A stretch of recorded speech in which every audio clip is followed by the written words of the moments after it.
శ్రీమాత్రే నమః. ముందుగా ప్రార్థన. శుక్లాంబరధరం విష్ణుం శశివర్ణం చతుర్భుజం ప్రసన్నవదనం ధ్యాయేత్ సర్వ విఘ్నోపశాంతయే.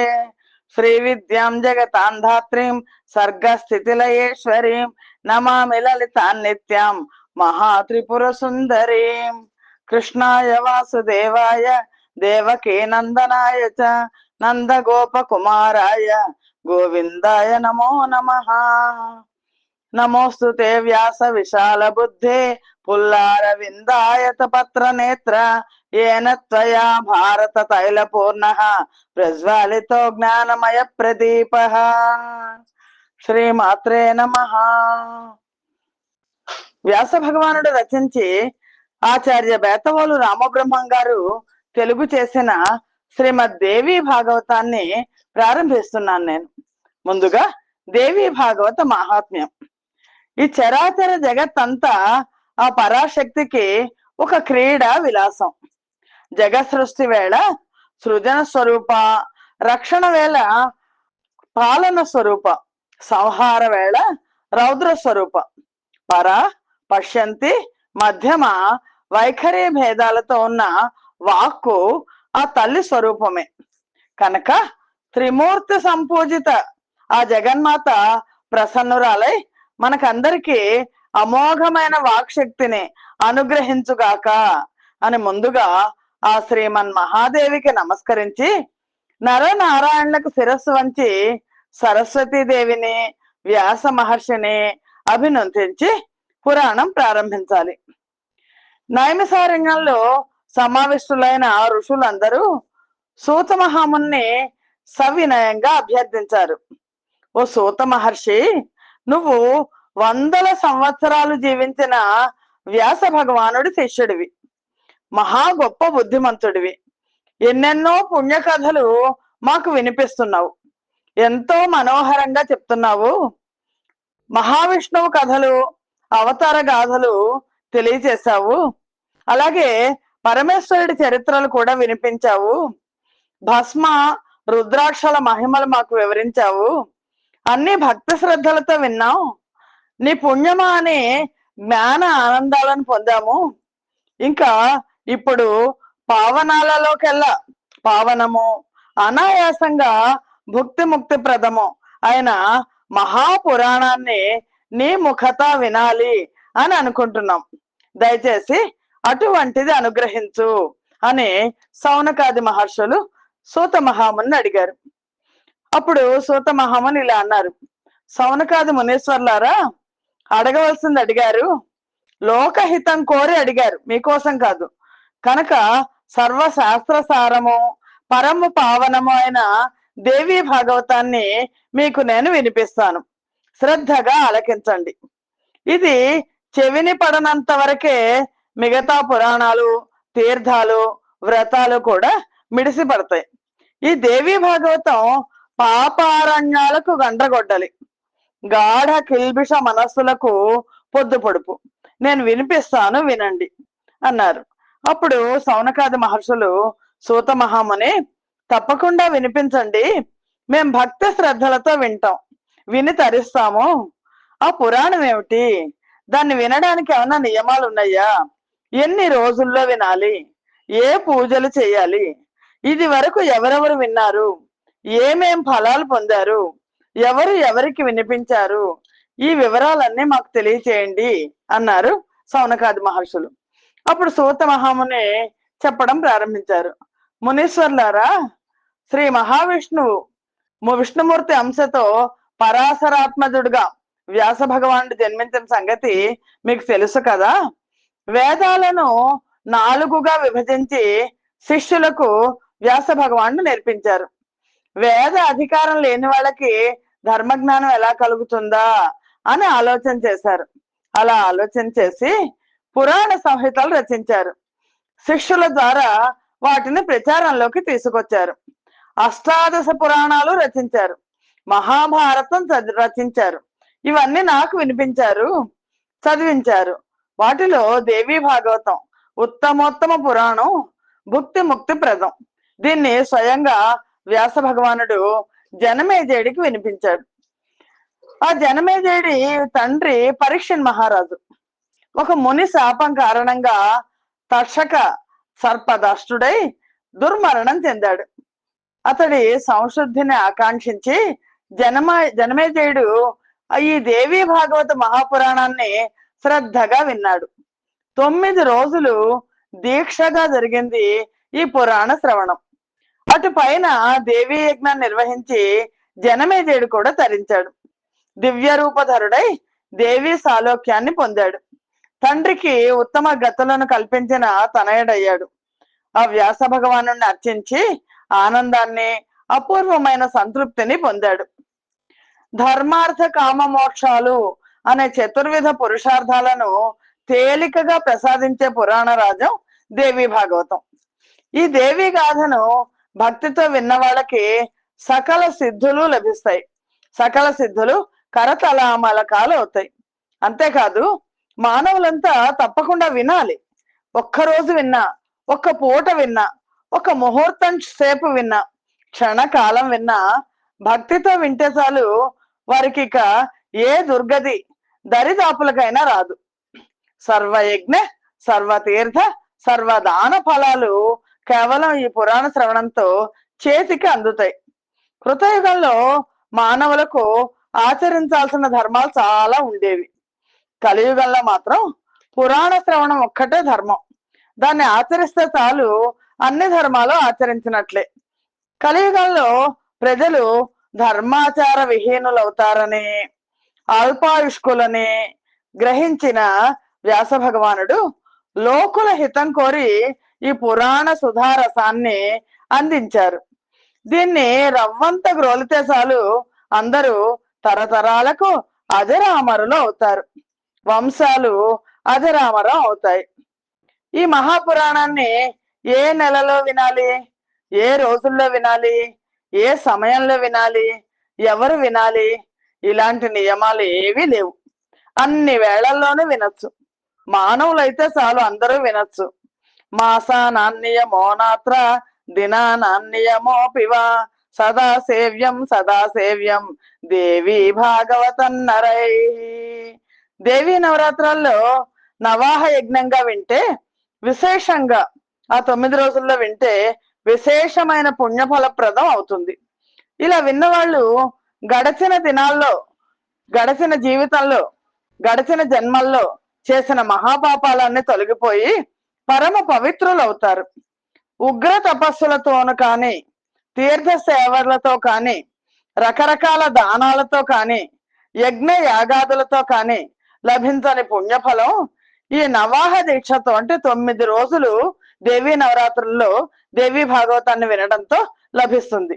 గంగ, గయ, కాశీ, నైమిషం, మధుర, పుష్కరం, బదరికాశ్రమం ఇవన్నీ ఈ తీర్థయాత్రలు ఫలితం.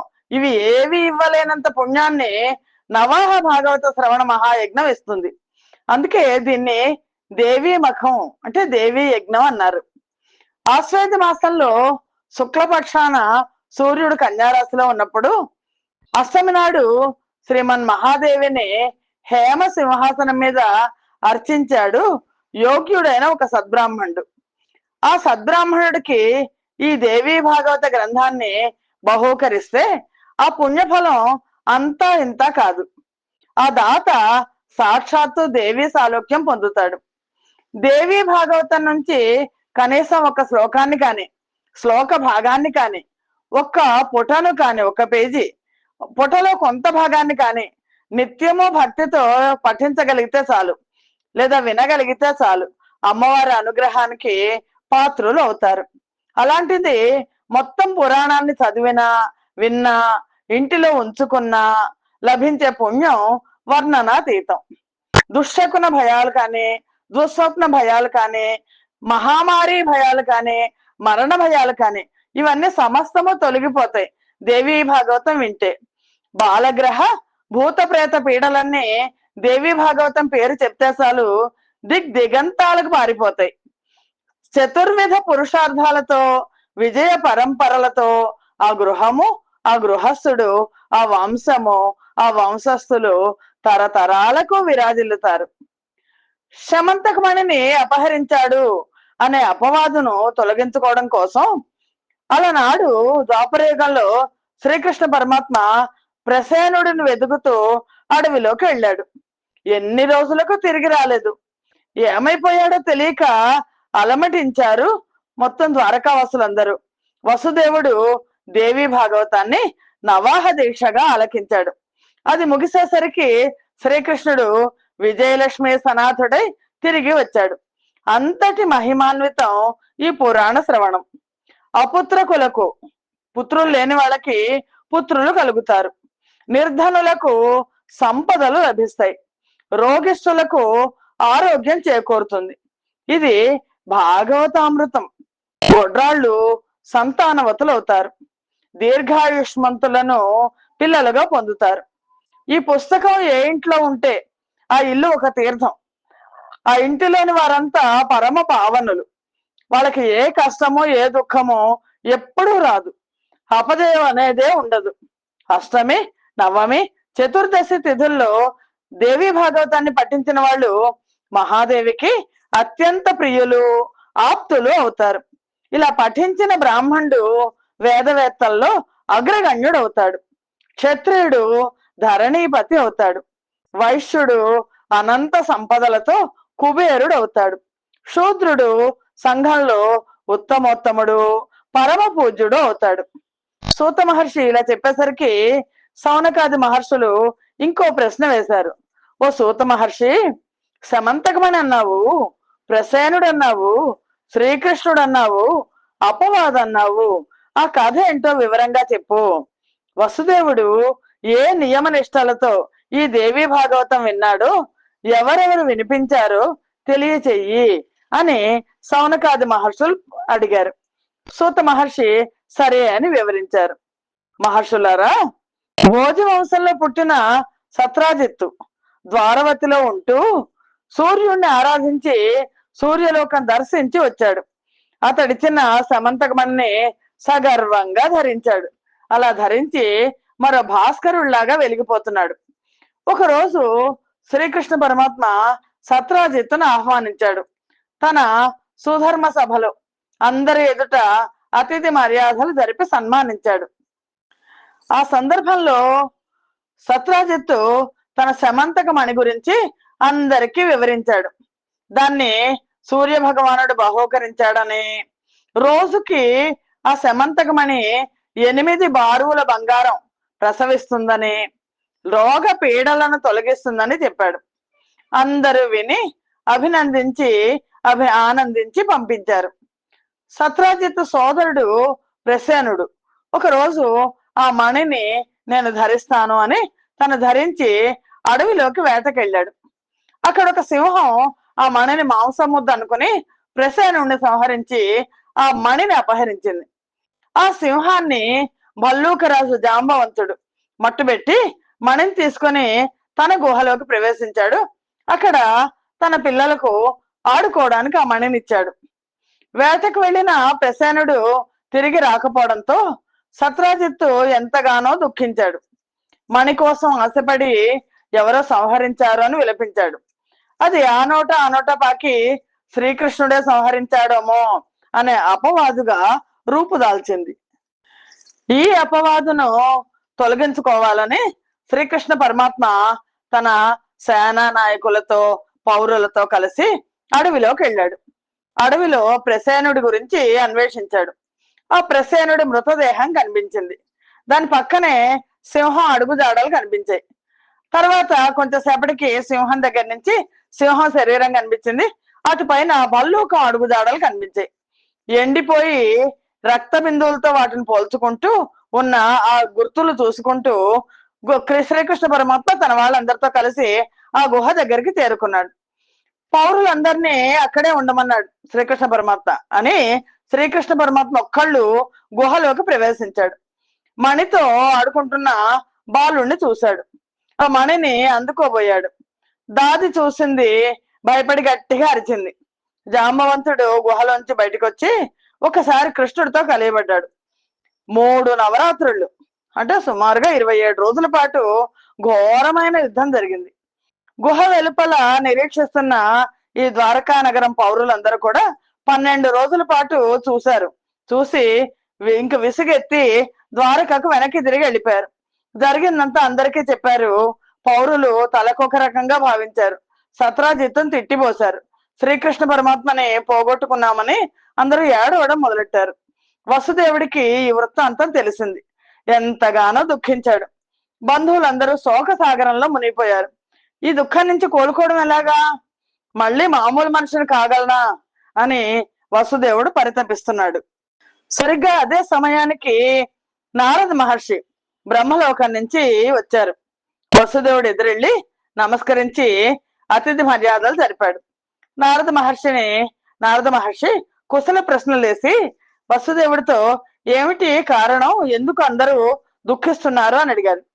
అప్పుడు చింతా వ్యాకులితంగా ఎందుకు కనబడుతున్నావో చెప్పమన్నాడు. వసుదేవుడు జరిగిందంతా చెప్పి, శ్రీకృష్ణుడు నా ప్రియ పుత్రుడు ఏమైపోయాడో తెలియక దిగులు పడుతున్నాను. చాలా రోజులు గడిచిపోయింది, మా వాడి దాడ తెలియటం లేదు, దీనికి ఏదైనా ఉపాయం చెప్పండి మహానుభావ అని వసుదేవుడు ప్రార్థించాడు. అప్పుడు నారద మహర్షి, వసుదేవ దిగులు పడకు, జగదంబికను ఆరాధించు, వెంటనే నీకు శ్రేయస్సు కలుగుతుంది అన్నారు. అంటే అప్పుడు వసుదేవుడు అన్నాడు, మహర్షి ఎవరు ఈ జగదంబిక, ఆవిడ ప్రభావం ఏంటి, ఎలా ఆరాధించాలి, నువ్వు కృపామూర్తివి, వివరంగా చెప్పి నన్ను ఈ శోక సముద్రం నుంచి ఉద్ధరించు అని వసుదేవుడు అడిగాడు. అప్పుడు నారద మహర్షి అన్నారు, వసుదేవ క్లుప్తంగా చెప్తాను విను, ఆలకించు. దేవి మహిమ అనంతమైనది, ఎవరు వివరించి చెప్పలేరు. ఆ తల్లి సచ్చిదానంద స్వరూపిణి, నిత్య సత్య పరాత్పర, ఈ జగత్తులో అంతటా వ్యాపించి ఉంది. మా తండ్రి బ్రహ్మదేవుడు ఆ మహాదేవిని ఆరాధించడం వల్లే ఈ జగత్తు మొత్తాన్ని సృష్టించగలుగుతున్నాడు. మధుకైటముల వారి నుంచి తప్పించుకోగలిగాడు. మహావిష్ణువు లోకాలను పాలిస్తున్నాడన్నా, రుద్రుడు కల్పాంతంలో సంహరిస్తున్నాడన్నా అంతా ఆ తల్లి కరుణా కటాక్ష మహిమే. ఈ సంసార బంధానికి, బంధ విముక్తికి కారణం ఆదిశక్తే.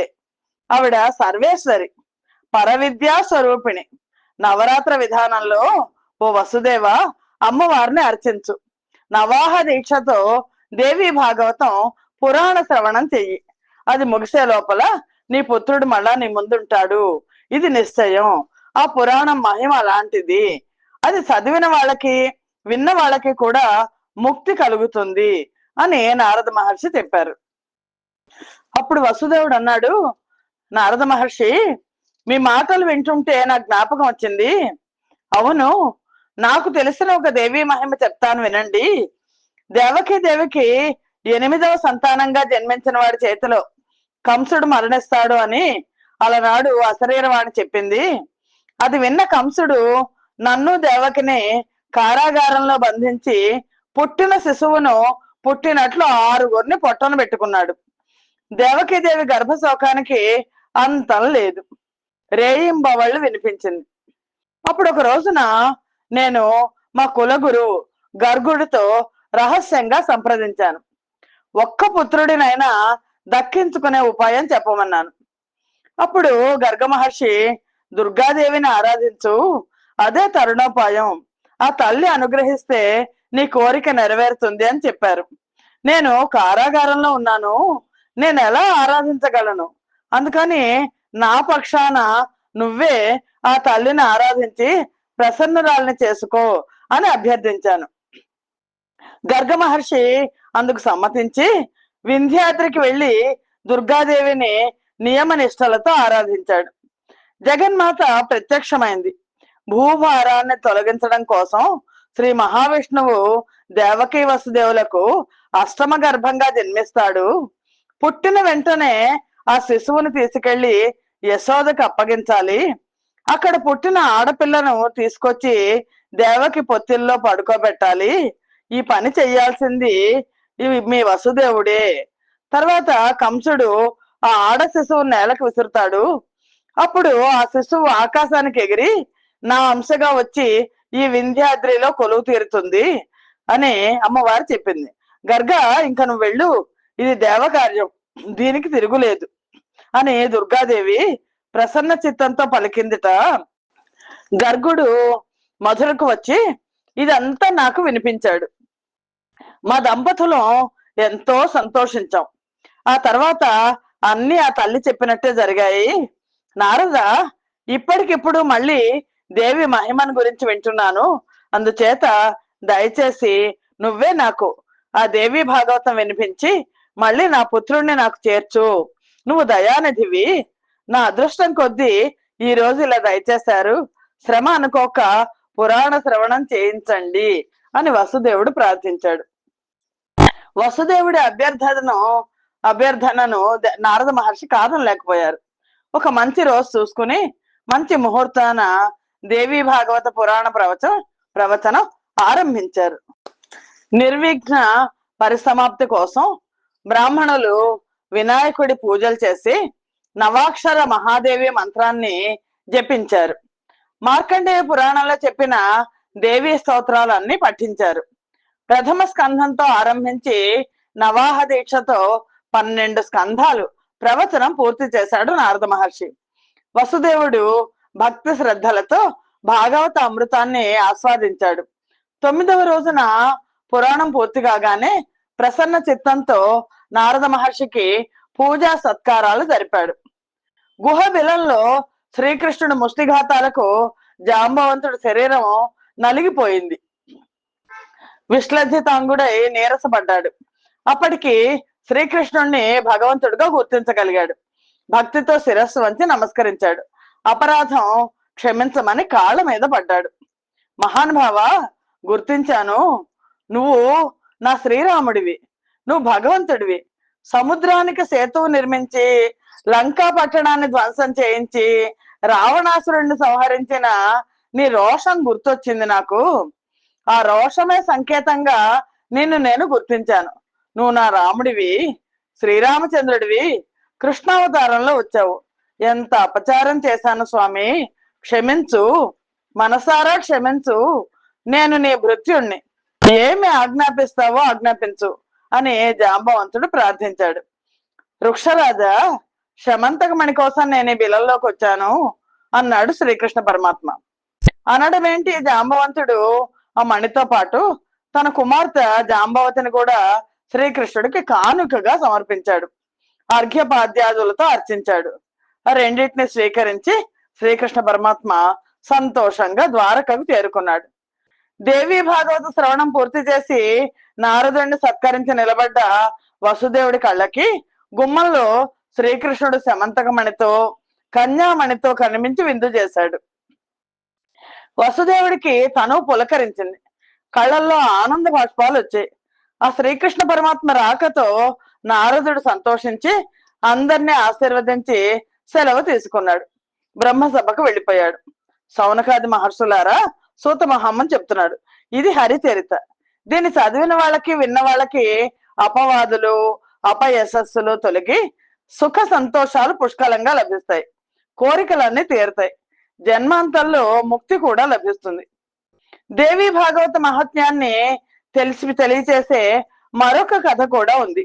అది కూడా వినిపిస్తాను, శ్రద్ధగా వినండి అంటూ సూత మహాముని కొనసాగించాడు.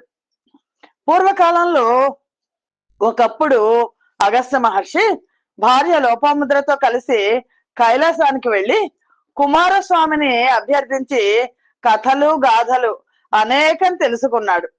తీర్థ దాన వ్రత మహాత్మ్యాలు ఎన్నో ఆ కుమారస్వామి షణ్ముఖుడు చెప్పగా విని ఆ వృద్ధ దంపతులు ఎంతగానో ఆనందించారు. ఆయన తృప్తి కలగలేదు.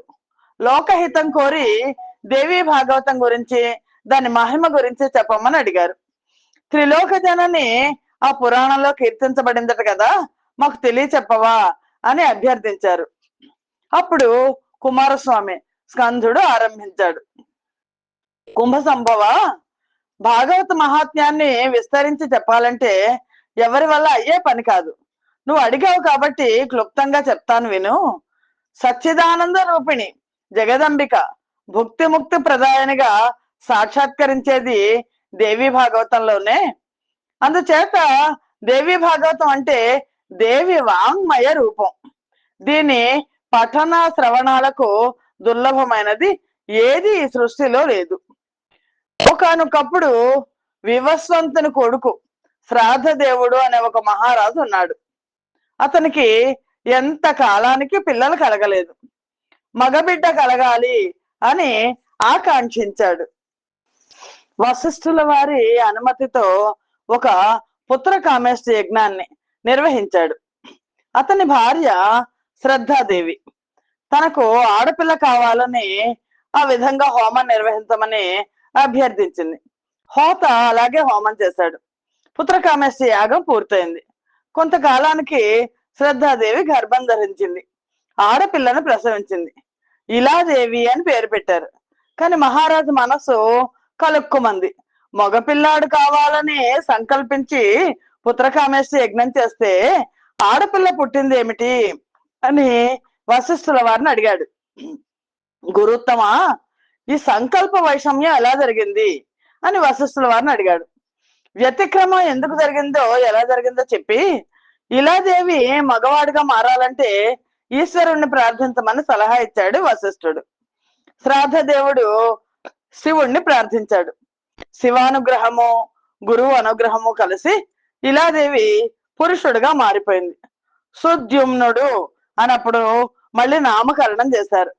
ఆ రాకుమారుడు సకల విద్యలకు సముద్రుడయ్యాడు. సకల విద్యలు వచ్చాయి ఆయనకి. యవ్వనంలోకి అడుగుపెట్టాడు.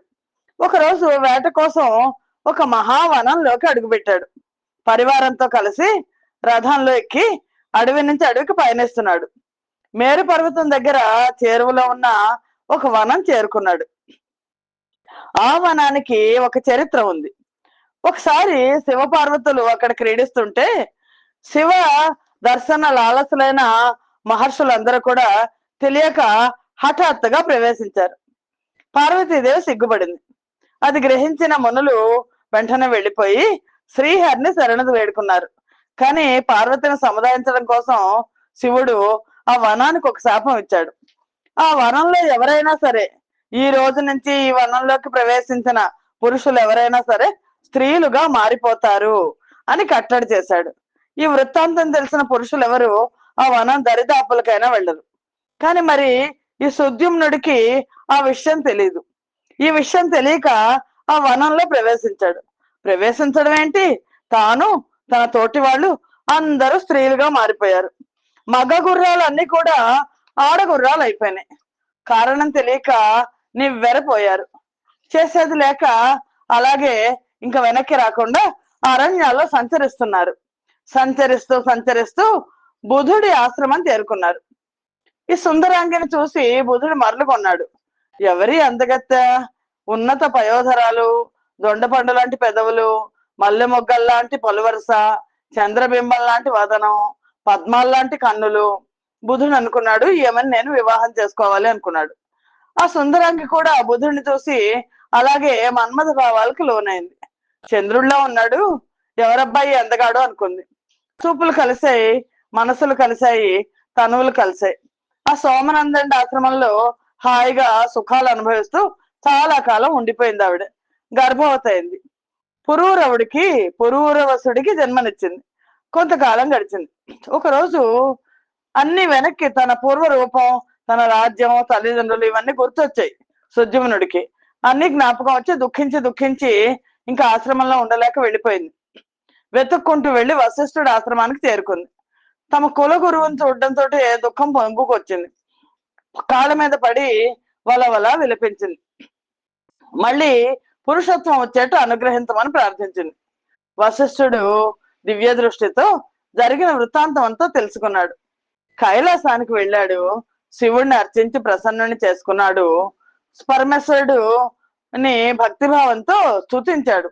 నమో నమ శివాయ అస్తు శంకరాయ కపర్దినే గిరిజార్థాంగ దేహాయ నమస్తే చంద్రమౌళయే మృడ కైలాసవాసి నీలకంఠ భుక్తి ముక్తి ప్రదాయక శివరూప శివ ప్రపన్న భయహారి వృషభ వాహన శరణ్య పరమాత్మ త్రిమూర్తి స్వరూప దేవాధిదేవ వరద పురారి యజ్ఞ రూప యజ్ఞ ఫలద గంగాధర సూర్యేందువన్హిలోచన నమో నమః నమో నమః. ఎప్పుడైతే వశిష్ఠుడు ఇలా ప్రార్థన చేశాడో ఆ పరమేశ్వరుడు ప్రత్యక్షమయ్యాడు. వృషభ వాహనం మీద పార్వతీ సమేతుడై దర్శనం ఇచ్చాడు. వరం కోరుకోమన్నాడు. ఆడపిల్లగా జన్మించి మగపిల్లవాడుగా మారి ఇప్పుడు మళ్ళీ స్త్రీత్వం పొందిన ఇలాదేవి లేదా సుద్యుమ్నుడు తిరిగి పురుషత్వం ప్రసాదించమని వశిష్ఠుడు అభ్యర్థించాడు. పరమేశ్వరుడు ఆమోదించాడు. 1 నెల పురుషుడిగా 1 నెల స్త్రీగా ఉంటుందని అనుజ్ఞ ఇచ్చి పరమేశ్వరుడు అంతర్ధానం అయ్యాడు. వశిష్ఠుడు అంతటితో సంతృప్తి చెందక జగదీశ్వరిని స్తుతించాడు. జయదేవి మహాదేవి భక్తానుగ్రహకారిణి జయ సర్వసురారాధ్యే జయ అనంత గుణాలయే శరణాగత వత్సల దుర్గా దేవేశి దుఃఖహంత్రి దుష్టదైత్య నిషూదిని భక్తి అమ్య మహామాయ జగదంబిక సంసార సాగరోత్తార పోతి భూత పదాంబుజ త్రిమూర్తి సంసేవిత చతుర్వర్గ ప్రదాయని. నిన్ను స్తుతించాలంటే సమర్థుడెవడు? కేవలం భక్తితో నమస్కరించడం తప్ప నేనేమి చెయ్యలేను అన్నాడు. ఆ వశిష్ఠ మహర్షి స్తోత్రానికి జగదీశ్వరి ప్రసన్నురాలైంది.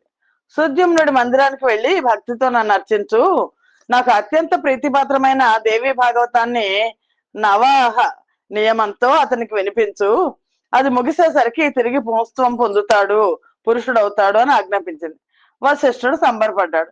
ఆశ్రమానికి తిరిగి వచ్చాడు. దేవి ఆజ్ఞను వివరించాడు. ఆశ్వేజ శుక్లపక్షంలో దేవిని ఆరాధింపజేసి భాగవతం తానే పురాణ శ్రవణం చేయించాడు. సుద్యుమ్నుడు భక్తిగా విన్నాడు. వినిపించిన వశిష్ఠుడిని అర్చించాడు. వెంటనే పురుషత్వం పొందాడు. రాజ్యానికి పట్టాభిషిక్తుడయ్యాడు. ప్రజారంజకంగా పరిపాలన సాగించాడు. భూరి దక్షిణాలతో దేవీ యజ్ఞాలు అనేక నిర్వహించాడు. పుత్రుల్ని పొందాడు. వారికి రాజ్యం అప్పగించి తను తపస్సు చేసుకుని దేవీ సాలోక్యం చెందారు అని అగస్త్య ఇది కుమారస్వామి స్కంధుడు అగస్త్యుడికి చెప్పాడు. దేవి భాగవత మహిమ అలాంటిది. ఈ చదివిన వాళ్ళకి విన్న వాళ్ళకి సకల వాంఛాప్రదం, ఇహపరాలకు సాధకం అని చెప్పి కుమారస్వామి ఇతిహాసాన్ని ముగించాడు. అగస్త్యుడు సంతృప్తి చెందలేదు. ఇంకా ఇలాంటి విచిత్రమైన కథలు, దేవి భాగవత మహిమని చెప్పే ఇతిహాసాలు ఏమైనా ఉంటే వినిపించమని ప్రార్థించాడు. అప్పుడు కుమారస్వామి కొనసాగించాడు. అగస్త్య, భగవత్యా ఇదం భాగవతం అని దీనికి ఉత్పత్తి. గాయత్రి మహిమ విస్తారంగా వర్ణించబడింది, అందుకని కూడా దీనికి భాగవతం అని పేరు.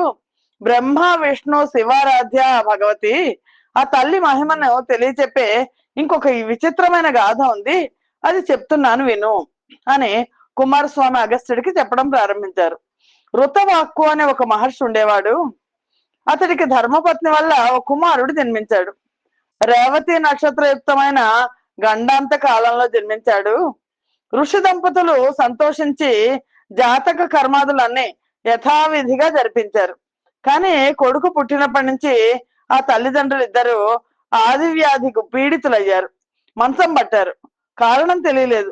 ఒకవేళ ఈ పుత్రుడు ఏమన్నా పూర్వజన్మలో మహాపాపాలు చేశాడేమో, ఋషిపత్నులను శీలభంగాదులు చేశాడేమో, ఆ మహాపాతకాలు మనల్ని రోగాలుగా పట్టి పీడిస్తున్నాయేమో అని ఎంతో దిగులు పడ్డారు.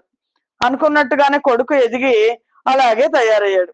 ఋషి దంపతుల దుఃఖానికి అంతు లేకుండా పోయింది. కుపుత్రుడు కలిగే కంటే అపుత్రులుగా ఉండిపోవడమే మంచిది కదా. స్వర్గానికి వెళ్లే తల్లిదండ్రుల్ని నరకానికి పడదోస్తారు కుపుత్రులు.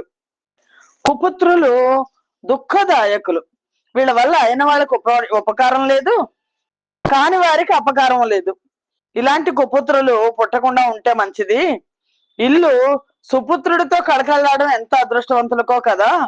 కుపుత్రుడి వల్ల వంశం, కుభార్య వల్ల జీవితము, కుభోజనం వల్ల దివసం, కుమిత్రుడి వల్ల సుఖం నశిస్తాయి అని పెద్దలు అంటారు కదా. కుపుత్రేణాన్వయో నష్టో జన్మ నష్టం కుభార్యయా కుభోజనేన దివస కుమిత్రేణ సుఖం కుతః అని దంపతులు ఇద్దరు కూడా దుఃఖిస్తూనే ఉన్నారు. ఒకరోజు గర్గ మహర్షి అక్కడికి వచ్చాడు. వస్తే గర్గ మహర్షితో వీళ్ళిద్దరు తమ బాధ అంతా కూడా వెళ్ళబోసుకున్నారు. మేము ధర్మబద్ధంగానే జీవితాలు గడిపాం, గురు శుశ్రూషలు చేశాం, వేదాధ్యయనం నియమనిష్టలతో చేశాము, బ్రహ్మచర్యం గడిపి గృహస్థాశ్రమంలో ప్రవేశించాను, ధర్మబద్ధంగా సంసార సుఖాలు అనుభవించాం, రోజు పంచయజ్ఞాలు చేస్తున్నాము, పున్నామ నరకం నుంచి కాపాడుతాడు అని ఆశించి పుత్రుడిని పొందామే కానీ కామవాంఛతో కాదు. కానీ వీడు పుట్టినప్పటి నుంచి కూడా మేమిద్దరం ఇలా అయిపోయాం. ఇది నా తప్ప, దీని తప్ప, వాడి తప్ప? నువ్వు జ్యోతిష్ శాస్త్రంలో పారంగతుడు కదా, ఆలోచించి చెప్పు. ఈ కుపుత్రుడు మాకు ఎలా జన్మించాడు? దీనికి శాంతి ఏమిటి అని అడిగాడు ఋతవాక్కు. గర్గాచార్యుడు లెక్కలేశాడు, తీవ్రంగా విచారణ చేశాడు.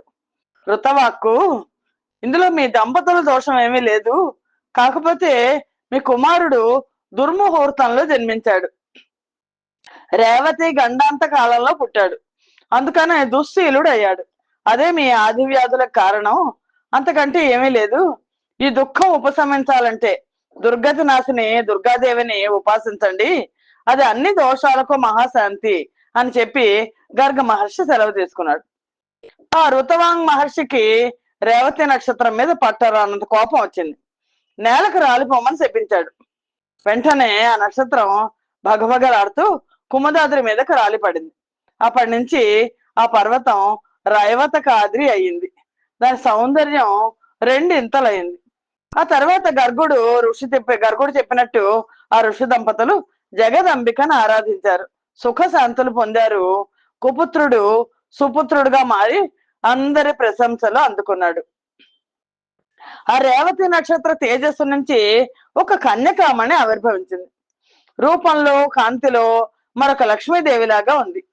ఆవిడ చూసిన ప్రమంచ మహర్షి ఆశ్చర్యచకితుడై తన ఆశ్రమానికి తీసుకెళ్లి రేవతి అనే నామకరణం చేసి కన్న కూతుర్లా పెంచుకున్నాడు.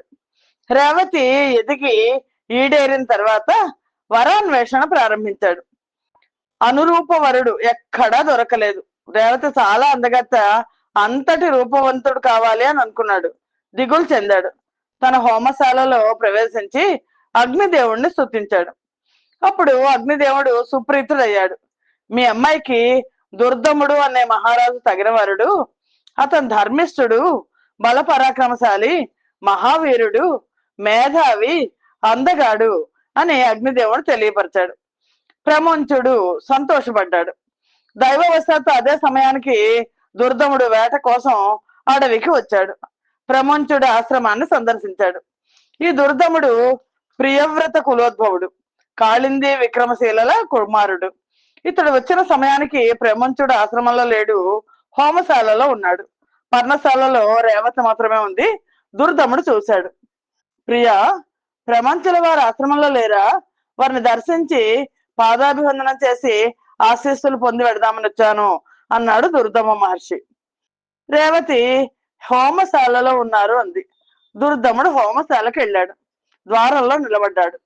ఈ ప్రమంచుడు తలెత్తి చూశాడు. రాజ లక్షణాలతో వినయ విధేయతలతో విరాజిల్లుతున్న దుర్దముడిని చూసి ప్రమంచుడు ఆప్యాయంగా ఆహ్వానించాడు. రాజు వచ్చి పాదాభివందనం చేసి నిలబడ్డాడు. ప్రమంచుడు గౌతముణ్ణి, మిగిలిన శిష్యుడిని పిలిచి అర్ఘ్యపాద్యాలు తెమ్మన్నాడు. చాలా కాలానికి వచ్చాడు మన మహారాజు, పైగా కాబోయే అల్లుడు అంటూ అతిథి సత్కారాలు జరిపాడు. సముచిత ఆసనం చూపించి కూర్చోమన్నాడు. కుశల ప్రశ్నలు వేశాడు. ఓ మహారాజా, నీ సైన్యము, కోశము, మిత్ర బృందము కుశలంగా ఉన్నాయా?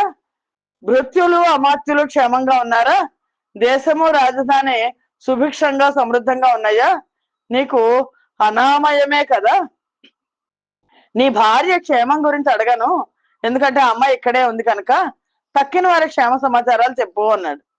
ప్రమంచ మహర్షి అన్ని కుశలమే కానీ అందరం క్షేమమే, నా భార్య ఇక్కడే ఉంది అంటున్నారు, ఎవరు ఆవిడ? ఇది చాలా కుతూహలం కలిగిస్తోంది, చెప్పండి అన్నాడు దుర్దముడు. చిరంజీవి, దుర్దమ, రేవతి అనే అమ్మాయి పేరు. నీ భార్య రూపంలో గుణంలో సాటి లేని మహిళ. నీ భార్యనే నువ్వు ఎరగవా అన్నాడు. మహర్షి, నా అంతఃపురంలో సుభద్రా ప్రభృతులు చాలా మంది ఉన్నారు భార్యలు, కానీ వాళ్ళలో రేవతి అనే ఆవిడ ఎవరు లేరే అన్నాడు. ప్రముంచ మహర్షి అన్నాడు, ఓ రాజా, ఇక్కడికి రాబోయే ముందు పర్ణశాలలో ఒక అమ్మాయిని చూసావు కదా, నువ్వు ప్రియా అని సంబోధించావు కదా, అప్పుడే మర్చిపోయావా?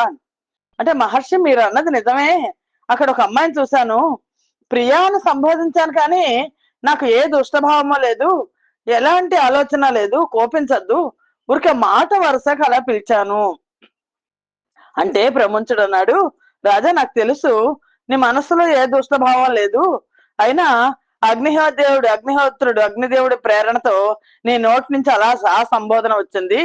అప్పుడే నేను అగ్నిదేవుడిని అడిగాను, రేవతికి తగిన వరుడు ఎవరు అని. దుర్దముడు భర్త అవుతాడు అని చెప్పాడు. సరిగ్గా అదే సమయానికి నువ్వు పర్వతాలకు వచ్చి రేవతిని ప్రియా అని పిలిచావు, ఇక్కడికి వచ్చావు. ఈ దైవ నిర్ణయం కాబట్టి మా అమ్మాయిని స్వీకరించు. ప్రియా అని ఎలాగో పిలిచావు కాబట్టి ఇంకా విచారించాల్సిన అవసరం లేదు అన్నాడు.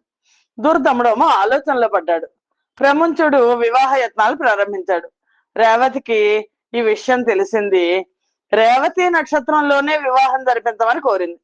ఇంకా మంచి నక్షత్రాలు చాలా ఉన్నాయి కదా, నీకు ఈ పట్టుదల ఎందుకు? పైగా ఆ ఋతవాంగ్మని శపించాడు కదా, రేవతి నక్షత్రం ఇప్పుడు ఆకాశంలో లేదు, పడిపోయింది కదా అని అంటే, అప్పుడు నేలకు రాలిపోయింది, ఎలా జరిపించమంటావు అన్నాడు ప్రముంచుడు. ఒక ఋతవాక్యైనా సమర్థుడు, నువ్వు అంతటి తపస్వే తండ్రితో అంటోంది. నాకు తెలుసు, తలుచుకుంటే ముల్లోకాలను సృష్టించగలవు, కాబట్టి నా విజ్ఞప్తిని మన్నించు, రేవతి నక్షత్రంలోనే నా వివాహం జరిపించు అని పట్టుబట్టింది రేవతీదేవి. ప్రమంచుడు సరే అన్నాడు. తన తపశ్శక్తితో నక్షత్ర విధిలో మరో రేవతిని సృష్టించాడు. అదే ముహూర్తంలో రేవతి దుర్దముల వివాహం సలక్షణంగా జరిపించాడు. సంబరపడ్డాడు. ఏం కావాలో కోరుకోమని అడిగాడు అల్లుడిని. ప్రమంచ మహర్షి, నేను స్వయంభూ మనువంశంలో పుట్టాను కాబట్టి నాకు మన్వంతరానికి అధిపతి అయ్యే తనయుడు కలిగేట్టు వరాన్ని ఇవ్వండి అని అభ్యర్థించాడు దుర్దముడు. అయితే దుర్దమ, మహాదేవిని ఉపాసించు, నీ కోరిక నెరవేరుతుంది. దేవి భాగవతం అని ఒక మహాపురాణం ఉంది, అది 5వ పురాణం. దాని శ్రద్ధాశక్తులతో 5 మార్లు చదివించుకుని విను. ఈ రేవతికి నీకు జన్మించబోయే కుమారుడు 5వ మన్వంతరానికి అధిపతి అవుతాడు అని ప్రముంచుడు ఆశీర్వదించాడు. దుర్దముడు సంతోషించాడు. రేవతిని తీసుకుని రాజధానికి చేరుకున్నాడు. ధర్మబద్ధంగా ప్రజలను సొంత కొడుకుల్లాగా చూసుకుంటూ పరిపాలన సాగించాడు. ఒకరోజు లోమస మహర్షిది దుర్దముడిది రాజధానికి వచ్చాడు. మహారాజు ఎదురెళ్లి సాష్టాంగ నమస్కారం చేసి అంతఃపురంలోకి తీసుకొచ్చాడు. అతిథి మర్యాదలు జరిపాడు. మహర్షి, దేవి భాగవతం వినాలనుంది, తమరు వినిపించండి అని అభ్యర్థించాడు. లోమసుడు సంబరపడ్డాడు. మహారాజా, నీకు జగదంబిక పట్ల భక్తి అంకురించింది, ఇది చాలా శుభకరం. భక్తి కలిగితే చాలు ఆ తల్లి అనుగ్రహానికి పాత్రులైనట్లే, కార్యసిద్ధి కలుగుతుంది. తప్పకుండా దేవి భాగవతాన్ని నీకు వినిపిస్తాను అని చెప్పి ఒక శుభ ముహూర్తాన ప్రారంభించి 5 ఆవృత్తులుగా పురాణ శ్రవణం చేయించాడు లోమసుడు. రేవతి సహితుడై దుర్దముడు భక్తి శ్రద్ధలతో దేవి భాగవతాన్ని విన్నాడు. ముగింపు రోజున మహర్షుణ్ణి, వేద పండితులను, ఆ పండితుల ధర్మపత్నులను సువర్ణ అంబరాలతో సత్కరించాడు. నవాక్షర మంత్రంతో హోమాలు చేసి కుమారి పూజలు నిర్వహించి పెద్ద ఎత్తున సంతర్పణ జరిపాడు. రేవతీదేవి గర్భం ధరించింది. శుభముహూర్తాన లోక కళ్యాణ కారకుడైన పుత్రుణ్ణి ప్రసవించింది. జాతక కర్మాది క్రియలన్నీ ఉత్సవాలుగా జరిపించాడు మహారాజు. భూరి దక్షిణాలతో విప్రుల్ని సంతోషపరిచాడు. రైవతుడు దినదిన ప్రవర్ధమానుడయ్యాడు. ఉపనయనం అయ్యింది. గురుకులంలో వేద శాస్త్రాలన్నీ సమగ్రంగా అధ్యయనం చేశాడు. ధనుర్విద్య పారంగతుడు అయ్యాడు. ధర్మశాస్త్రానికి వక్తాకర్త అయ్యాడు. బ్రహ్మదేవుడి రైవతుడి యోగ్యతలు గుర్తించి మన్వంతరాధిపతిని చేశాడు. అని కుంభ సంభవ, అగస్త్య, ఇంతటిది సుమా దేవి భాగవత శ్రవణ మహాత్మ్యం. నేను నీకు క్లుప్తంగా చెప్పాను, పరిపూర్ణంగా చెప్పడం ఎవరి తరమో కాదు అని కుమారస్వామి ముగించారు. లోపాముద్ర, అగస్త్యులు అప్పటికి సంతోషపడి తమ ఆశ్రమానికి వెళ్ళిపోయారు అని సూత మహర్షి చెప్తున్నారు. సౌనకాది మహాములారా, ఈ పురాణాన్ని వినడం వల్ల కలిగే పుణ్యఫలం అనంతమైనది అన్నాడు సూత మహర్షి. అప్పుడు సౌనకాది మహర్షులు ఇంకో ప్రశ్న వేశారు. సూత మహర్షి, దేవి భాగవత మహాత్మ్యం అద్భుతంగా వివరించారు మీరు. చాలా ఆనందం కలిగించారు. అయితే ఆ పురాణం వినడానికి ఏవైనా నియమాలు ఉన్నాయా? ఎప్పుడు మొదలెట్టాలి? ఎక్కడ మొదలెట్టాలి? ఎలా వినాలి? ఈ సందేహాలు తీర్చి అటు పైన పురాణాన్ని వినిపించండి అని అభ్యర్థించారు సౌనకాది మహర్షులు. అప్పుడు సూత మహర్షి చెప్తున్నారు, మహర్షులారా, ఈ పురాణ శ్రవణానికి సాధారణమైన నియమాలు కొన్ని ఉన్నాయి. వాటిని పాటించి వింటే శ్రవణ ఫలం సమగ్రంగా దక్కుతుంది, సకల వాంఛలు నెరవేరుతాయి. ముందుగా దైవజ్ఞులను సంప్రదించి పురాణ శ్రవణ ఆరంభానికి ముహూర్తం పెట్టించుకోవాలి. శుచి మాసంతో ఆరంభించి జ్యేష్టం కాని ఆషాఢం కాని 6 నెలలు శుభావహాలు. హస్త, అశ్వని, మూల, పుష్యమి నక్షత్రాలు మంచివి. తిథి వారాలు మంచివి చూసుకొని ఆరంభించాలి. ఏ కోరికతో ఈ పురాణ శ్రవణం చేస్తున్నామో దానికి తగ్గట్టు ముహూర్తం నిర్ణయించుకోవాలి. ధర్మ ధర్మ ప్రాప్తి, లక్ష్మీ ప్రాప్తి, సుఖ ప్రాప్తి, పీడా నివారణ, రాజభయ నివారణ, జ్ఞాన ప్రాప్తి, ఇలాగ ఏవో కోరికలు ఉంటాయి కదా, వాటిని బట్టి అనుకూలమైన ముహూర్తం నిర్ణయించుకోవాలి. పుష్యమి మొదలుకొని 27 నక్షత్రాలను 7 రాసులు చేసి పారాయణ ఫలితాలను చెప్పారు. వాటిని చూసుకోవాలి. అలా కాక కేవలం దేవీ ప్రీతి కోసమే దేవీ భాగవతం వింటున్నాను లేదా పఠిస్తున్నాను అన్నట్లయితే దీనికి దేవీ నవరాత్ర చతుష్టయం ఉత్తమోత్తమం. దేవీ నవరాత్రుల్లో 4 రోజులు, మిగతా నెలల్లో కూడా చేయొచ్చు. తిథివార నక్షత్రాలు మంచివిగా చూసుకుంటే చాలు. ఇది నిష్కామం కనుక కోరికలు లేకుండా చేసేటైతే అన్ని నెలలు యోగ్యమైనవి. ఒక వివాహానికి ఎలా సంబారాలు సమకూర్చుకుంటామో అలాగే ఈ పురాణ శ్రవణ యజ్ఞానికి కూడా సమకూర్చుకోవాలి. 9 రోజుల పాటు సాగే యజ్ఞం నవాహ యజ్ఞం. దేవీ భాగవత పురాణ శ్రవణ యజ్ఞం దేనికి లోభించకూడదు. 10 మంది సహాయము తీసుకోవాలి. అందరూ దేవీ భక్తి పరులే ఉండాలి, వదాన్యులే ఉండాలి, పనులు చేయడంలో చతుర్లే ఉండాలి. చుట్టుపక్కల గ్రామాలకు నగరాలకు ఈ పురాణ వార్త శ్రవణ వార్త తెలియపరచాలి. తప్పకుండా రండి అని అందరినీ పిలవాలి.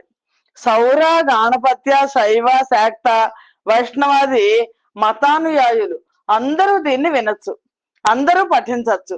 దేవీ భాగవత పీయూషం పంచుతున్నాను రండి, వచ్చి భక్తి శ్రద్ధలతో ఆస్వాదించండి అని అందరినీ ఆహ్వానించాలి. చతుర్వర్ణాల వారు, స్త్రీలు, పురుషులు, అన్ని ఆశ్రమాల వారు, సకాములు కోరికలు ఉన్నవాళ్ళు, నిష్కాములు కోరికలు లేనివాళ్ళు అందరూ ప్రేమతో ఈ అమృతాన్ని చెవులారా గ్రోలవచ్చు. 9 రోజులు ఉండి విని వెళ్ళండి అని ఆప్యాయంగా సవినయంగా పిలవాలి. కుదరని వాళ్ళు వీలైనన్ని రోజులు ఉండి విని వెళ్ళండి అని చెప్పాలి. మధ్యలో వచ్చి మధ్యలో వినొచ్చు. వచ్చిన వాళ్ళందరికీ బస వసతులు ఏర్పాటు చేయాలి. విశాలమైన పందిళ్ళు వేయాలి. చాందినీలు కట్టి అరటి బోదలతో, కొబ్బరాకులతో, మామిడి తోరణాలతో అలంకరణ చేయాలి. మనోహరంగా వేదిక నిర్మించాలి. దాన్ని గోమయంతో అలికి ముగ్గులు పెట్టాలి. పందిరి అంతటా ఈ అలంకరణ చేయాలి. జెండాలు కట్టాలి. ఆ వేదిక మీద పౌరాణికుడు కూర్చునేయడానికి వీలుగా ఒక సుఖాసనం ఏర్పాటు చేయాలి. ఆయన తూర్పు ముఖంగా కానీ ఉత్తర ముఖంగా కానీ కూర్చునేందుకు వీలుగా ఉండాలి. శ్రోతలకు కూడా యథోచితంగా యథావకాశంగా ఆసనాలు వేయాలి. ఆడవాళ్ళకి వేరుగా మగవాళ్ళకి వేరుగా కూర్చునే ఏర్పాటు ఉండాలి. పౌరాణికుడు మంచి మాటకార అయి ఉండాలి. నిగ్రహం కలవాడై ఉండాలి. దేవీ ఆరాధన తత్పరుడు, వివిధ పురాణ శాస్త్రాలు తెలిసినవాడు, మంచి కంఠం కలవాడు, దయాళుడు, నిస్పృహుడు, దక్షుడు, ధీరుడు అయి ఉండాలి. ఇన్ని లక్షణాలు ఉంటేనే అతను ఉత్తమోత్తమ పౌరాణికుడు. శ్రోతలు కూడా బ్రహ్మణ్యులు, దేవతా భక్తులు, కథారస పరాయణులు, ఉదారులు, అలోలువులు, నమ్రులు, హింసాది దుర్గుణ వివర్జితులు అయి ఉండాలి. పాషండులు, లుబ్ధులు, నాస్తికులు, దుశ్శీలురు, దుర్గుణులు, నిష్ఠురులు, క్రోధనులు, శివకేశవులకు భేదం పాటించే వాళ్ళు ఈ పురాణం చెప్పడానికి కానీ వినడానికి కానీ పనికిరారు. ఇది దేవి యజ్ఞం. ఈ మాట మర్చిపోకూడదు. పురాణ శ్రవణం జరుగుతున్నప్పుడు లేదా పఠిస్తున్నప్పుడు అనేక సందేహాలు, సంశయాలు వస్తుంటాయి. వాటిని తీర్చడానికి వీలుగా సమర్థుడైన పండితుడిని ఆహ్వానించి పౌరాణికుల సన్నిధిలో కూర్చోబెట్టాలి. ఈయన సహాయకుడిగా వ్యవహరిస్తాడు. సందేహాలు తీర్చాలి. ప్రారంభ ముహూర్తానికి ముందు రోజునే వక్త శ్రోతలు క్షురకర్మాదులు చేయించుకోవాలి. అందరూ పురాణ శ్రవణ దీక్షను స్వీకరించాలి. తెల్లవారుజామున లేచి కాలకృత్యాలు తీర్చుకుని సంధ్యాదులు ముగించి వినడానికి కూర్చోవాలి. ఈ 9 రోజులు క్లుప్తంగా ముగించుకోవచ్చు. కథాశ్రవణ యోగ్యత్వ సిద్ధి కోసం యథాశక్తిగా గోదాన మొదలైనవి చేయడం మంచిది. నిర్విఘ్న పరిసమాప్తిని కాంక్షిస్తూ ముందుగా గణపతిని పూజించాలి.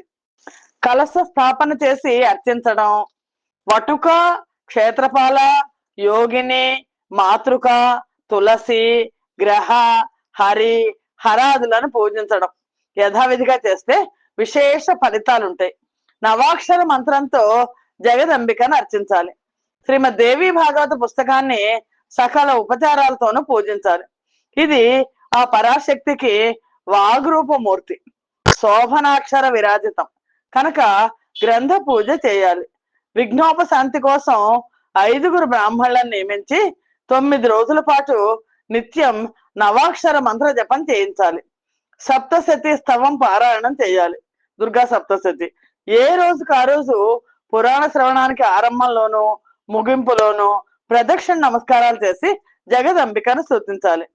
కాత్యాయని మహామాయే భవాని భువనేశ్వరి సంసార సాగరే మగ్నం మాముద్ధర కృపామయే బ్రహ్మ విష్ణు శివారాధ్యే ప్రసాదం జగదంబికే మనోభిలరిషితం దేవి వరం దేహి నమోస్తుతే. పౌరాణికుడు అంటే సాక్షాత్తు వ్యాస భగవానుడు కాబట్టి వ్యాస బుద్ధితో అతన్ని సత్కరించాలి. పుష్పమాలిక అలంకార వస్త్రాదులు సమర్పించి సర్వశాస్త్ర ఇతిహాసజ్ఞ వ్యాసరూప కథా చంద్రోదయంతో మా అంతరంగాల్లో ఉన్న చీకటిని తొలగించు అని ప్రార్థించాలి. సర్వశాస్త్రేతి హాసజ్ఞ వ్యాస రూప నమోస్తుతే కథా చంద్రోదయేనాంతమస్తోభం నిరాకురు. ఇలా నిత్యము ప్రార్థిస్తూ 9 రోజుల పాటు ఏకాగ్ర చిత్తంతో నియతాత్ములై ఇల్లు వాకిలి వ్యాపారాలు బాదరబందీలు అన్ని మర్చిపోయి శ్రద్ధగా పురాణ శ్రవణం చేయాలి. చతుర్విధ పురుషార్థాలు సిద్ధిస్తాయి. సూర్యోదయంతో ప్రారంభించి సూర్యాస్తమయానికి కొంచెం ముందు వరకు పురాణ శ్రవణం జరగాలి. మధ్యాహ్నం కాసేపు విశ్రాంతి తీసుకోవచ్చు. ఈ 9 రోజులు కేవలం సాత్విక ఆహారం అది మితంగా లఘువుగా తీసుకోవాలి. లేకపోతే మధ్య మధ్యలో లేచి వెళ్ళి రావడం లాంటి ఇబ్బందులు ఉంటాయి. ఒంటిపూట భోజనం ఉత్తమం. హవిష్యాన్నమే తినడం ఉత్తమోత్తమం. లేదంటే పాలు పళ్ళు నేతి వంటకాలు ఇంకా మంచిది. ఏమైనా కథా విఘ్నం జరగకుండా విచక్షణులై ఏది తీసుకోవాలో ఎంత తీసుకోవాలో ఎవరికి వారు నిర్ణయించుకోవాలి. 9 రోజులు బ్రహ్మచర్యం పాటిస్తూ నేలపైనే పరుంటూ ఆకులలో తింటూ సత్య వాంగ్ నియమంతో ఇంద్రియ నిగ్రహంతో కథాశ్రవణం చేయాలి. ఆరోగ్యం దృష్టితోనూ ఇంద్రియ నిగ్రహం దృష్టితోనూ ఈ రోజుల్లో తినకూడని పదార్థాలు కాయగూరలు కొన్ని ఉన్నాయి. వాటిని తెలుసుకొని పరిహరించాలి. సద్దిని కానీ భావదుష్టమైన దాన్ని కానీ తినకూడదు. మద్య మాంసాలు పూర్తిగా పరిత్యాజాలు. అరిషడ్ వర్గాలకు దుష్టులకు దూరంగా ఉండాలి. అయోగ్యులతో సంభాషించకూడదు. యోగ్యులను నిందించకూడదు. సాధ్యమైనంత వరకు ఈ 9 రోజులు మౌనం పాటించడం మంచిది. వినయము రుజువర్తనము శౌచము దయాగుణము మిత భాషణము ఔదార్యము పాటించాలి. రోగులు భయార్థులు ధనార్థులు పుత్రార్థులు ఇంకా అధిక భక్తితో వినాలి. పిల్లలు కలగని వాళ్ళు కలిగిన శిశువులు మరణించే వాళ్ళు గర్భస్రావాలు జరిగేవాళ్ళు ఈ కథాశ్రవణ వ్రతం చేపట్టి వింటే సత్ఫలితాలు ఉంటాయి. వీళ్ళు తప్పకుండా వినాలి. ఆయా ఆశ్రమాలను స్వీకరించకుండా ఆయా యాతనలు పడకుండా ధర్మార్థ కామ మోక్షాలు సమకూరాలి అనుకునే వాళ్ళకి ఈ భాగవత శ్రవణం కల్పవృక్షం లాంటిది. ఈ 9 రోజులు 9 యజ్ఞ దినాలతో సమానం. ఈ రోజుల్లో చేసే దానాలు హోమాలు జపాలు అనంతంగా ఫలప్రదాలు అవుతాయి. 9 రోజులు అయ్యాక ఉద్యాపన చేయాలి. మహాష్టమి వ్రతానికి ఎలా చేస్తారో అలాగా ఇది ఫలం కోరే వాళ్ళు చేయాల్సిన పని. కోరిన ఫలం దక్కుతుంది. నిష్కామంగా విన్న వాళ్ళకి ముక్తి లభిస్తుంది. అందుకనే భగవతిని భోగ మోక్షప్రద అనడం. నిత్యము వక్తకు పుస్తకానికి పూజలు చేయాలి. వక్త ఇచ్చే ప్రసాదాన్ని భక్తితో స్వీకరించాలి. కుమారి సువాసిని బ్రాహ్మణ బ్రహ్మచారి పూజలు సంతర్పణలు నిత్యము జరగాలి. గాయత్రి నామ సహస్రం పఠించాలి. ఇది 9 నాళ్ళు చేయలేకపోతే కనీసం ముగింపు రోజైనా చేయాలి. సర్వదోష నివారకంగా విష్ణు సహస్రనామం పఠించాలి. శ్రీ మహావిష్ణువుని స్మరిస్తే తపస్సులలో యజ్ఞాదుల్లో తెలిసి తెలియక జరిగే లోపాలు దోషాలు తొలగిపోయి సమస్తము సంపూర్ణం అవుతుంది. యస్య స్మృత్యాచ నామోక్త తపో యజ్ఞ క్రియాదిషు న్యూనం సంపూర్ణత యాతి తస్మాద్ విష్ణుంచ కీర్తయేత్. ముగింపు రోజున దేవి సప్తశతి మంత్రాలతో హోమం చేయాలి. నవాక్షర మంత్రంతోనూ చేయాలి. పాయసంతోనూ నెయ్యితోనూ గాయత్రి హోమం జరిపించాలి. దేవి భాగవతం అంటే గాయత్రిమయం. ఇవన్నీ తజ్ఞులైన విప్రుల సూచనల మేరకు జరిపించాలి. యథాశక్తిగా భూ సువర్ణ వస్త్ర భూషణ ధనాదులతో పౌరాణికుడిని సంతృప్తి పరచాలి. ఆయన ప్రసన్నుడైతే దేవతలందరూ ప్రసన్నులైనట్లే. అలాగే సహాయకులుగా ఉండే పండితులను నామజపాలు హోమాలు చేసే విప్రులను సంతృప్తి పరచాలి. కుమారి సువాసిని పూజలు అందుకున్న వారిని దక్షిణలతో సంతృప్తి పరచాలి. సంతర్పణ జరపాలి. వీళ్ళందరూ సంతృప్తి చెందితే దేవి సంతృప్తి చెందినట్లే. కోరికలన్నీ తీరుతాయి అందరికి. దేవి నవరాత్రులలో అష్టమి నాడు కానీ నవమి నాడు కానీ దేవి భాగవత గ్రంథాన్ని పట్టు వస్త్రంతో కప్పి అర్చించి పౌరాణికులకు విప్రులకు దానం చేయాలి. ఇలా చేసిన పుస్తక దానం సకల పాపాలను హరిస్తుంది. ఇహలోకంలో సకల భోగాలను కలిగించి పరలోకంలో ముక్తిని ప్రసాదిస్తుంది. పౌరాణికుడు దుర్బలుడా బాలుడా యువకుడా వృద్ధుడా అనే విచారణతో పనిలేదు. అందరికీ పూజ్యుడు, అందరికీ వంద్యుడు, వ్యాసుడితో సమానుడు. లోకంలో చాలా మంది చాలా రకాల గురువులు ఉంటారు, కానీ అందరిలోకి ఉత్తమోత్తమ గురువు పౌరాణికుడే.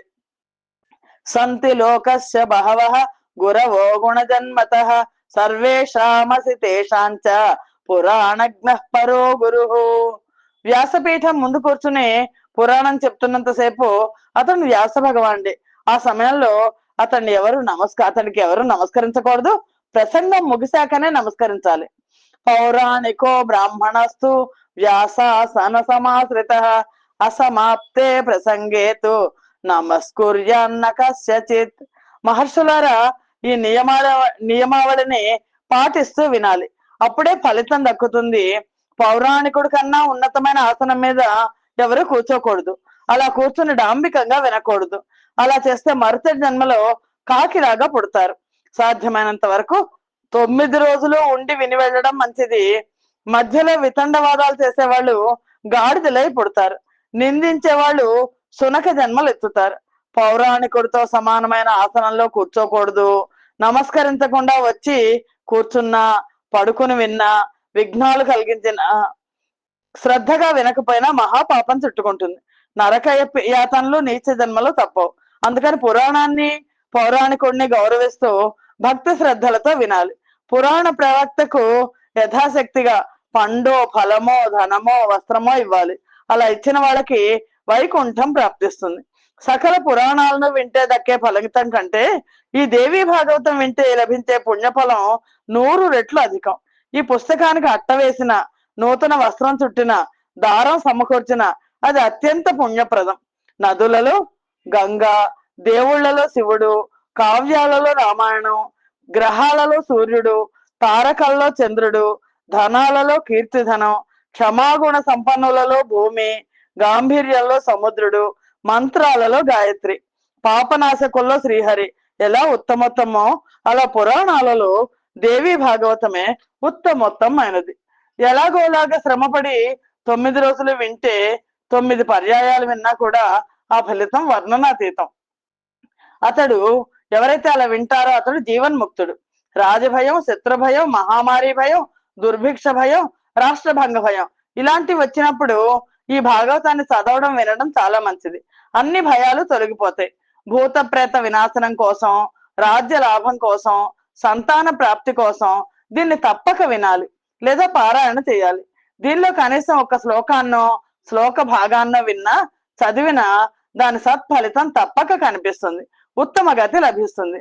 శ్రీమద్ భాగవతం యస్తు పఠేద్వా శృణుయాదపి శ్లోకార్థం శ్లోక పాదం వా సయాతి పరమాంగతిం. ఆదిలో మహాదేవి ఈ పురాణాన్ని అర్థ శ్లోకంతో చెప్పింది. అదే శిష్య ప్రశిష్యుల ద్వారా ఇంత గ్రంథంగా విపులీకరించబడింది. గాయత్రికి సాటి వచ్చే మంత్రం కాని దేవత కాని తపస్సు కాని లేవంటారు. అలాంటి ఆ గాయత్రి ఈ గ్రంథంలో రహస్యంగా ప్రతిష్ఠించబడింది. అందుకనే మరి ఇంకా ఏ మహాపురాణాలు దేవి భాగవతంలో 16వ వంతుకైనా సాటి రావడం ఇందులో ఉన్న ధర్మ ప్రబోధం. ఇందులో ధర్మ ప్రబోధం, మణిద్వీప వర్ణన, దేవి గీత ఇంకెక్కడ లభించవు కూడా. అందుచేత దేవి భాగవతాన్ని పఠించడం, వినడం అత్యంత పుణ్యప్రదాలు, భుక్తి ముక్తిదాయకాలు. దీని ప్రభావాన్ని త్రిమూర్తులు కూడా పూర్తిగా వివరించి చెప్పలేరు అంటే అతిశయోక్తి కాదు. ఆ తల్లి పాద పద్మాల నుండి రాలిపడ్డ ఒక రేణువును శిరసావహించి ఆ త్రిమూర్తులు తమ తమ విధులను నిర్వర్తించగలుగుతున్నారు, జగదారాధ్యులు అవుతున్నారు. ఇంతకన్నా మహాదేవి మహిమకు నిదర్శనం ఏం కావాలి? ఆ జగదంబికకు నమస్కరిస్తున్నాను. ఆ తల్లి సుధా సముద్రంలో, మణిద్వీపంలో, చింతామణి గృహంలో విరాజిల్లుతూ ఉంటుంది, చిరునవ్వులు చిందిస్తూ ఉంటుంది. సన్నిధిలో నిలిచి బ్రహ్మేశ, అచ్యుత, శక్రాది దేవతలు, సకల ఋషులు ఉపాసిస్తూ ఉంటారు. ఆ తల్లి ఈ జగత్తుకు సమస్త శ్రేయస్సులు కలిగించుకాక. బ్రహ్మేశ, అచ్యుత, శక్ర ద్వైర్మహర్షిభి రూపాసిత జగతాం శ్రేయసే శాస్తు మణిద్వీపాధిదేవత. శౌనకాది మహాముల్లారా, ఇంతటి మహామహిమాన్వితమైన శ్రీమద్ దేవి భాగవతాన్ని వినాలి అనే కోరిక మీకు కలగడం, వినిపించే అవకాశం నాకు కలగడం, నిజంగా ఇదంతా ఆ దేవి అనుగ్రహమే. కనుక ముందుగా ఆ జగన్మాతకు నమస్కరించి ఆరంభిస్తున్నాను, శ్రద్ధా భక్తులతో ఆలకించండి అని సూత మహర్షి శౌనకాది మహర్షులకు దేవి భాగవతాన్ని చెప్పడాన్ని ప్రారంభించారు. స్వస్తి ప్రజాభ్య పరిపాలయంతాం న్యాయేన మార్గేణ మహిమహేషాః గోబ్రాహ్మణేభ్య శుభమస్తు నిత్యం లోకా సమస్తా సుఖినో భవంతు. సర్వం శ్రీమాత చరణార్పణమస్తు. శ్రీమాత్రే నమః.